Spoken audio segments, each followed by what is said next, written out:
अस्सलामुअलैकुम, आप देख रहे हैं के न्यूज एचडी में हूँ हारिस अली शाह गिलानी। चलते हैं आज की अहम खबरों की तरफ। खबरों का सिलसिला आगे बढ़ाते हुए रुक करेंगे रावलपिंडी का, जहां से रिपोर्ट कर रहे हैं हमारे क्राइम रिपोर्टर यासिर मलिक।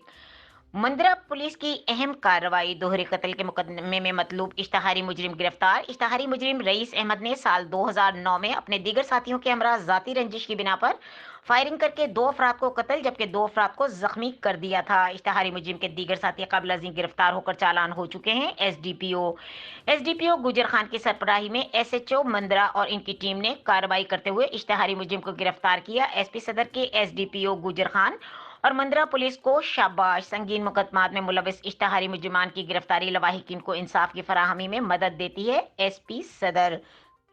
मजीद खबरों और अपडेट्स के लिए हमारे साथ रहिएगा। तब तक के लिए अपना ख्याल रखिएगा। अल्लाह हाफिज।